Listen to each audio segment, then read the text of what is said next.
Di perbedaan-perbedaan pendapat ini sepanjang masa akan selalu menghiasi dalam perkumpulan kita dan kehidupan beragama di bumi Nusantara. Dan memang tidak bisa dikompromikan. Wis ngono iku wis. Lek nanti ujungnya beda agama ya lakum dinukum waliyadin. Lek beda di dalam amaliyah ya lana maluna walakum amalukum.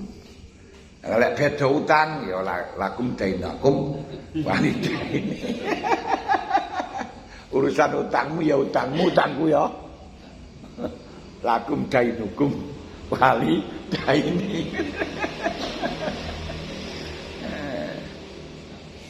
Alia dainun ora din. Lah, termasuk perbedaan pendapat di dalam masalah hukum kurban. Dalam hukum kurban itu coro Imam Syafi'i hanya sekedar sunat muakkad. Dalam satu keluarga satu.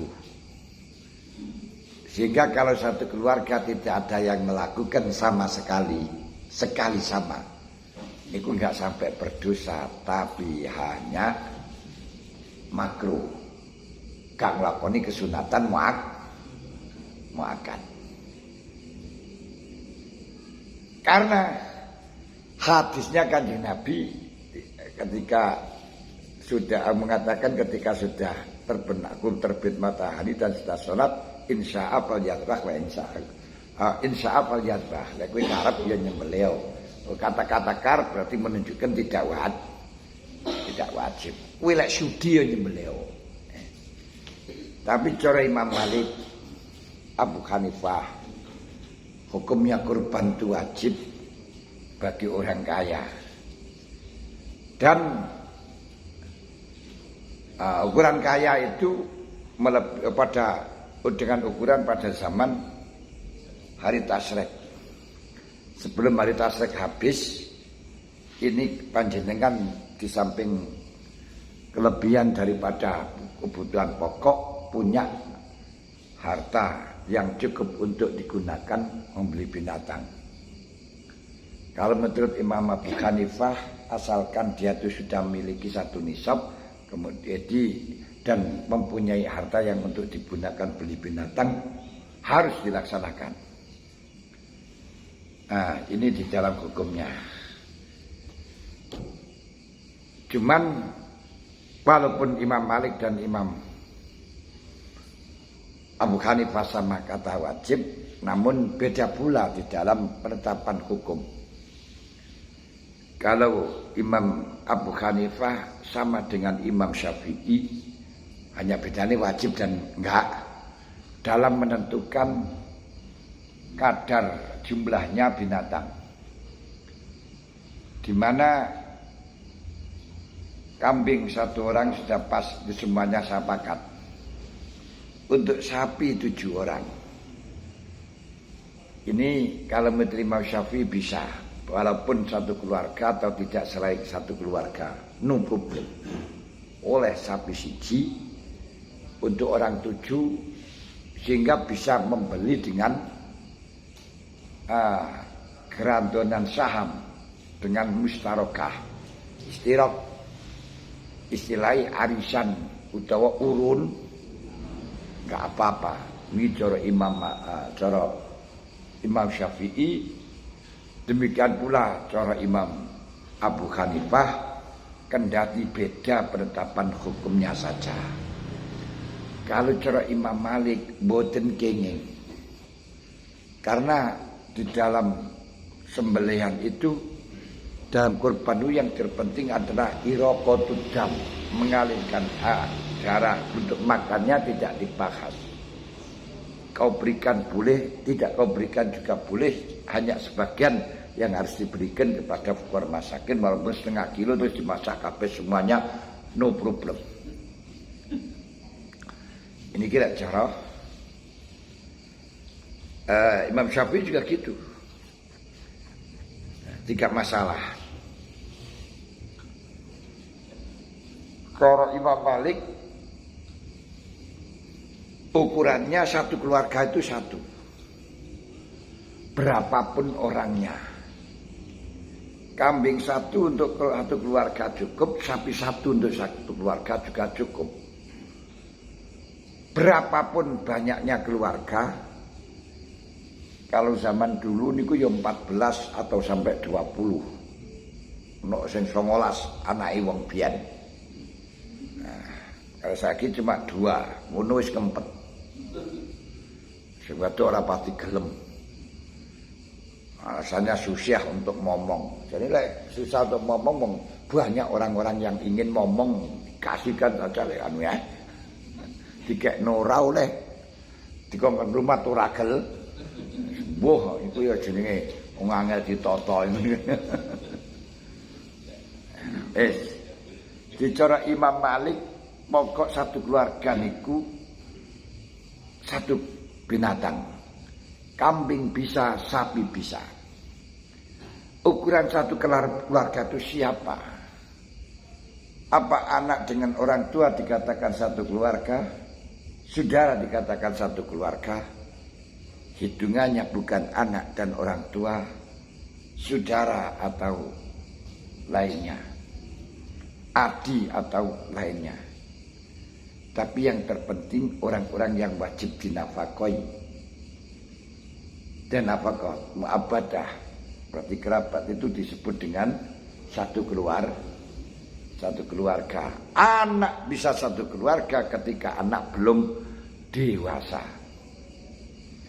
Kalau sudah dewasa, malaratan kana aughonian, orang tua sudah tidak berkewajibannya. Mulane lek cara niki niku gawe anak pira mawon bebas. Karena tidak wajib memberi nafkah siapa.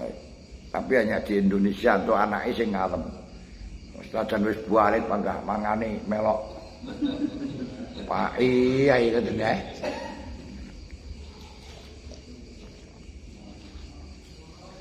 Molimo mangan melu mara tuwa. Mara tuwa muring-muring tinggal mulih. Balik maneh lek wis lele. Wis potongane kalah karo manuk. Niki cara Imam Abu Hanifah padha karo Imam Syafi'i, sapi 7 orang tidak harus satu keluarga. Oleh karenanya untuk arisan yang membeli sapi niku cara Imam Syafi'i no problem ora apa-apa walaupun duduk keluarga, ndak masalah. Tapi kalau menurut Imam Malik arisan kayak ngono kuwi ora oleh. Nah, nyembelih satu untuk keluarga yang berbeda ndak boleh walaupun cuma orang 2. Misalnya tonggo karo tonggo padha rondone.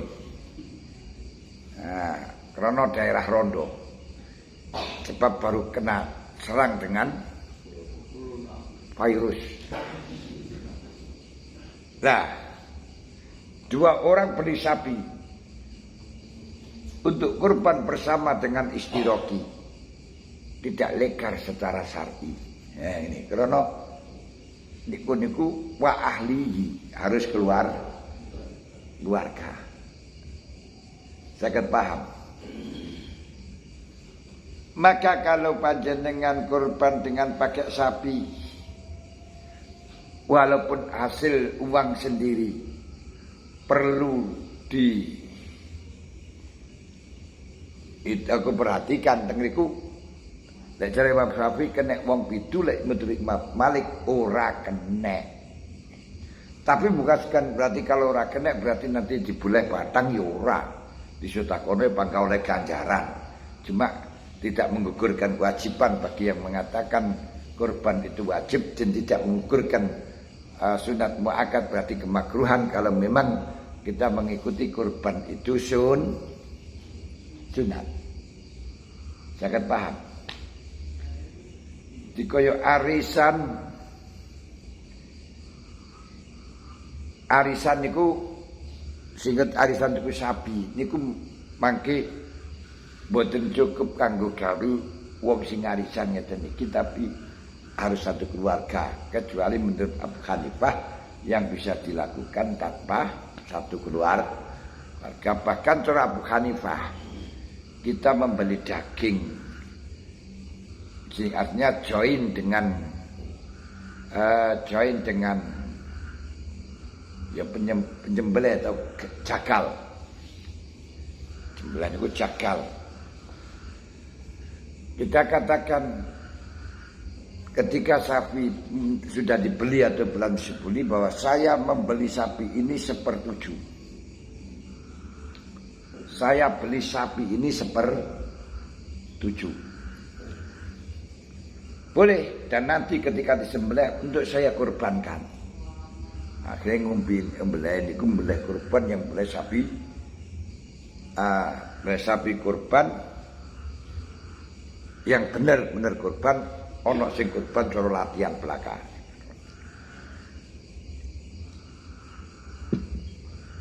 Paham ya? Dan dereng. Jadi lek cara Imam Syafi'i, korban sapi niku mboten, korban sapi untuk orang 7 niku bisa, baik keluarga atau bukan keluarga. Makanya bisa kita arisan untuk beli sapi 7 orang. Nah, masalah itu lebih banyak pahala sedekahnya. Kendati di dalam pengaliran darah masih dihukumi 1, cukup.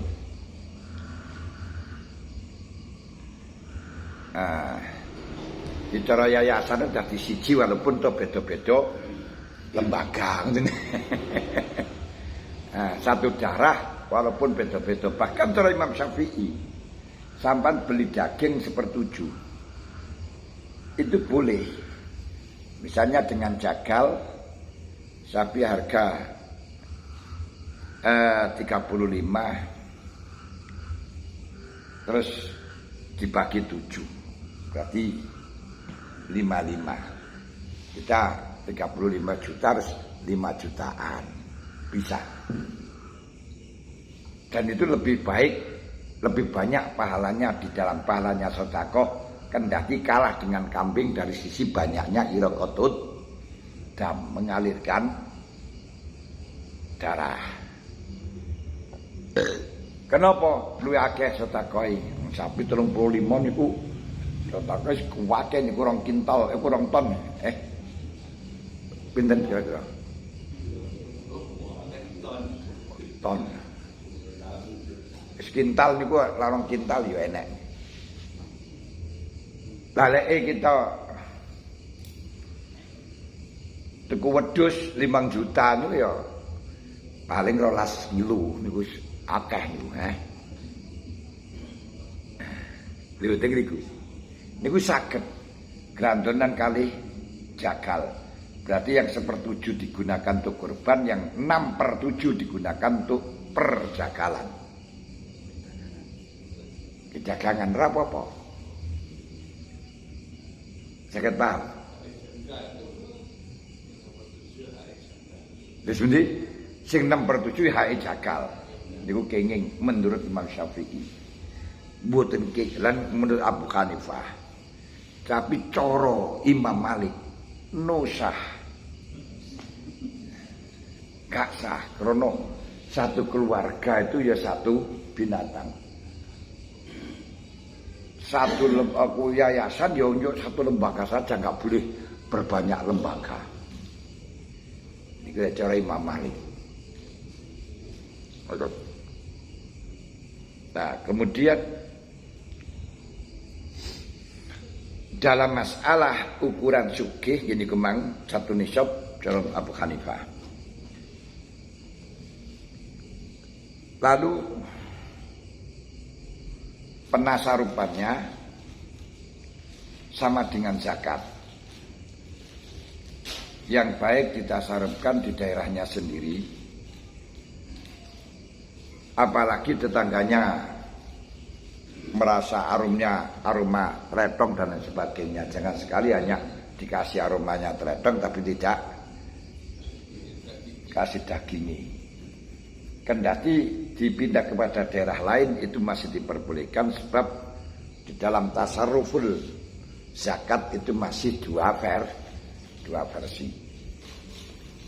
Itu dalam penasarrufannya. Dan tadi katakan boleh dimakan semuanya kecuali hanya sebagian saja diberikan, itu kalau memang tatawu. Kalau nazar dilihat, apabila nazar yang tabarrur lillahi alayyan udhiyah ngoten tok, menurut Imam Syafi'i tetap gak boleh ditasarrufkan, gak boleh dimakan, tapi cara Imam Abu Hanifah tetap boleh. Kalau imam itu nazar tabarrur. Tapi kalau nazar lajat atau nazar mujazah, nazar lajat niku marah. Rono dikandani, oh kowe tene rabikai, lho nek sampai aku rabikai, aku dikurban. Ini karena untuk menjauhi. Ora mungkin aku oleh kai. Lek sampai aku oleh kai kurban, iki termasuk diarani nazar lajat. Marah-marah. Marah-marah mencegah dirinya. Tapi kalau memang aku mujazah, aku lek oleh kai arep kurban karena memang menginginkan, itu namanya mujazah. Kalau mujazah ini tidak boleh ditukar gulingkan, tidak boleh untuk dimakan sendiri, bahkan dirinya tidak boleh ngambil, harus ditasarrufkan semua dan hanya untuk fukara.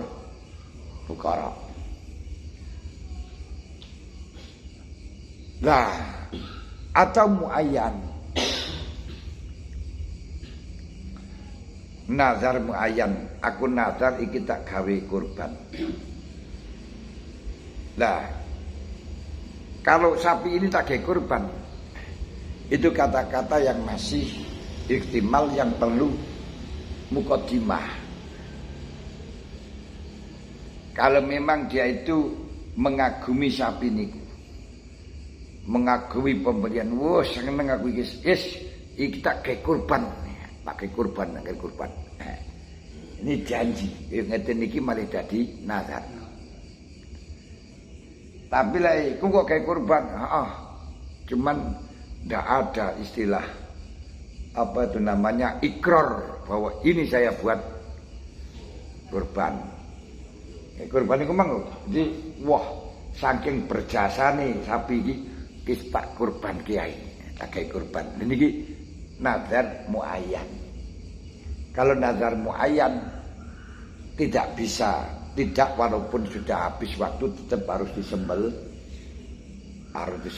Cuman kalau tidak waktu tasrek ya bukan termasuk diarani kurban, tapi ya sedekah gak apa-apa.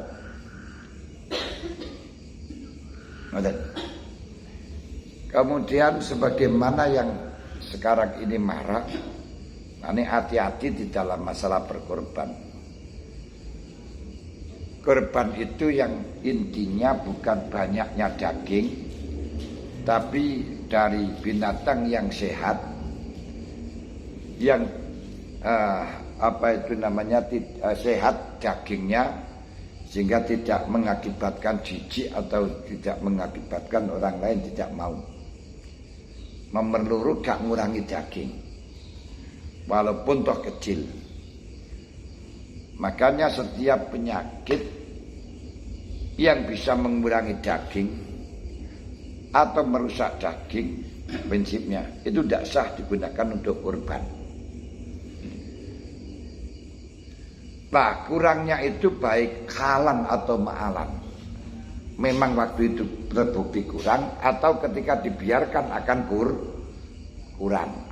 Contohnya seperti binatang ketika digelebatno, digulingkan, terjadi cedera, akhirnya cuklek sikile.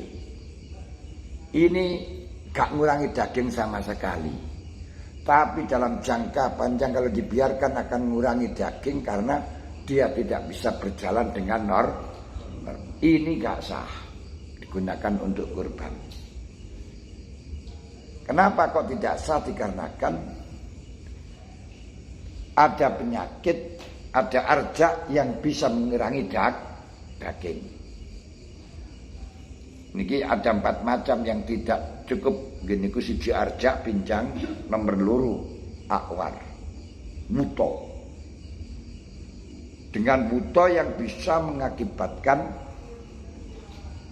kurangnya daging, yang bisa mengakibatkan kurus, karena kalau terus buto kan tidak bisa mencari makanan dengan sendiri, akhirnya bisa mengakibatkan kurus tapi maalan jangka panjang. Ketika sekarang itu mulai buto.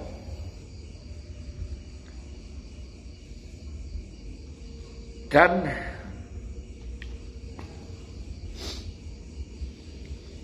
binatang yang sakit, sakitnya kalau sakit itu parah, sudah positif, tidak sah. Tapi kalau sakitnya masih gejala ringan, itu sah. Ukuran sakit itu dikatakan ringan atau tidak ringan. Gini ku ketika sakit itu bisa mengurangi daging walaupun maalan. Sekarang gurung karena sekait loro, tapi loro itu kalau dipelihara akan mengurangi daging. Seperti ini tidak sah. Tapi kalau sakit yang sederhana seperti flu, pilek, itu kan gak mengurangi daging, gak masalah, gak apa-apa. Nah itu diarani sakit yang ringan. Sakit yang ringan berarti sakit yang parah adalah sakit yang bisa merusak daging atau mengurangi daging dalam jangka pendek atau jangka panjang.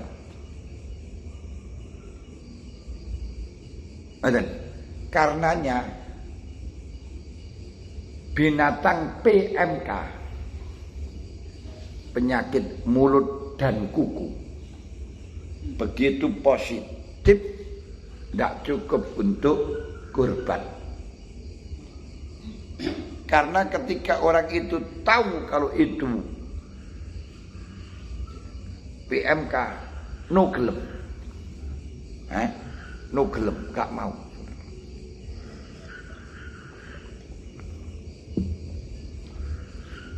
Jadi begitu kena penyakit PMK sudah tidak mencukupi untuk kurban. Kendati kata dokter PMK tidak menular kepada manusia, tapi gak menular kan yo ngilani nang menung. Sampai PMK niku ilati monso copot. Nggih ilati niku wis copot. Masyaallah. Lah ngono kan yo gila to. Sampeyan nek kilate dianu ngono kae iso dikelentek barang niku kena. Penyakit niku ya ngilani. Dan penyakit yang binatang yang penyakitan yang sakit dibeleh niku rasane pun beda kok. Rasane beda. Ayam loro niku anu ya rasane kan ya gak enak.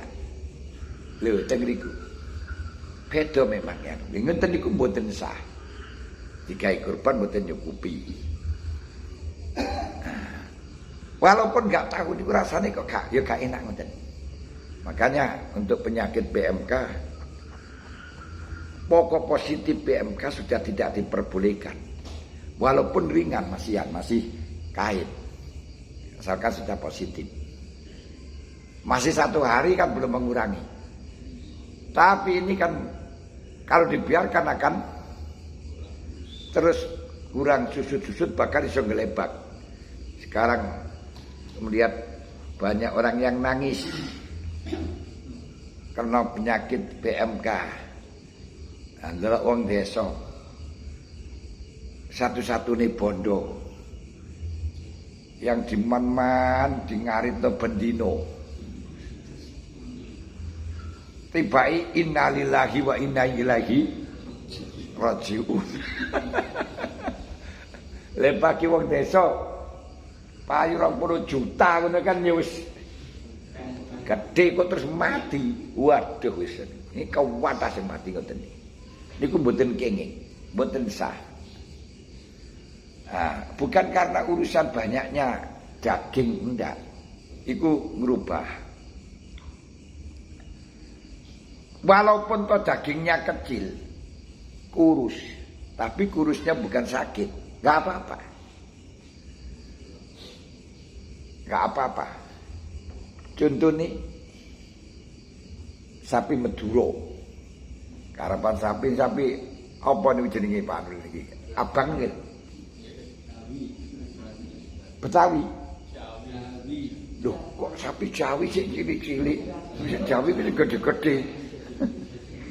Niku kula lek ngarani sapi Dura niku.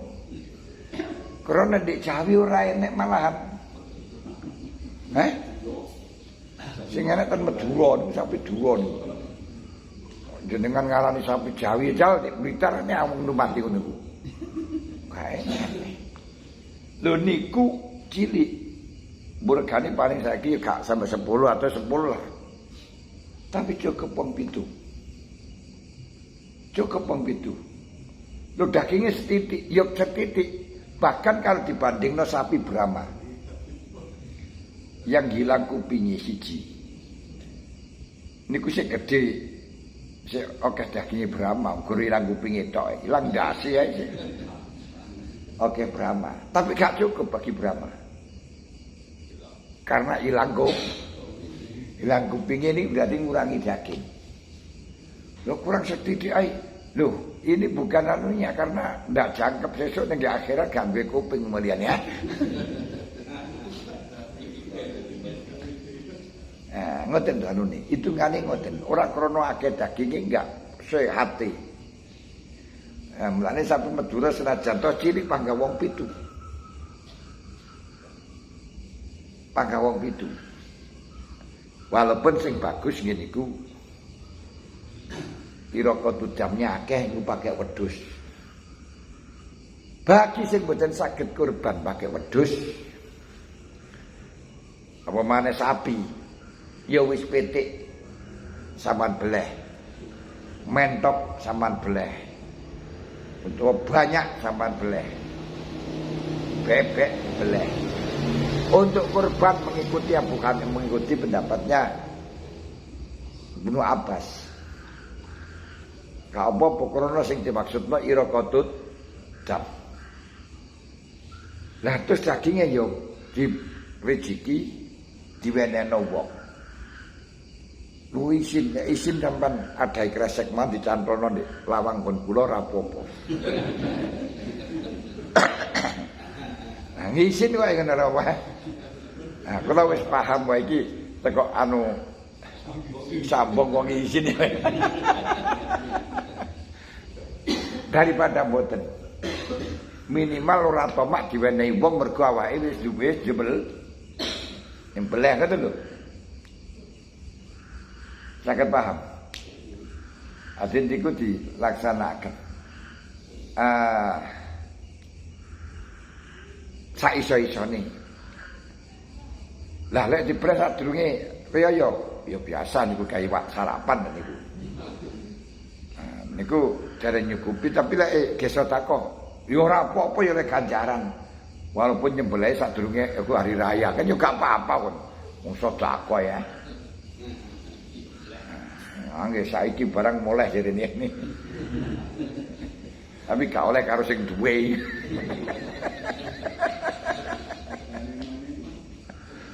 Pun niku. Dan terakhir, dalam masalah sedekah, dalam masalah kurban, maaf. Kurban itu bukan ibadah satu usia satu. Kadang-kadang disuruh kurban. Tahun kemarin saya sudah kurban.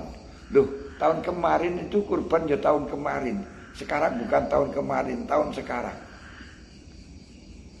Malah justru sampai tahun sekarang gak kurban, kemarin kurban. Niku terus mati malah sul khotimah. Lho kenapa sul khotimah? Lah wis prayo. Lah wis gak anu maneh ganjarane putus alhamdulillah. Wis kadung apa cara wis kurang ibadah wis kurang maaf. Mati matine waktu berkembang-kembangnya niku ngono lho. Dene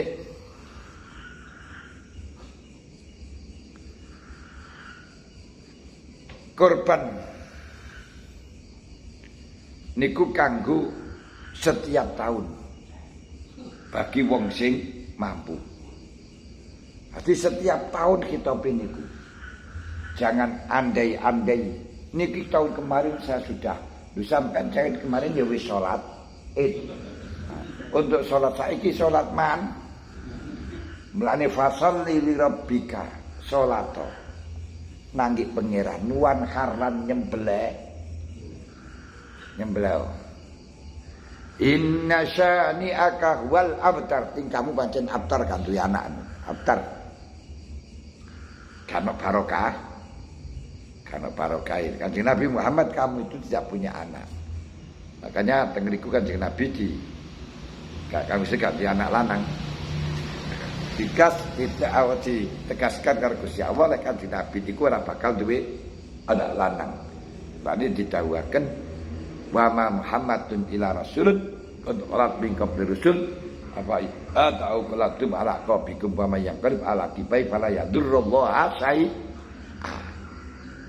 iku dalam urusan korban pun lek wonten sing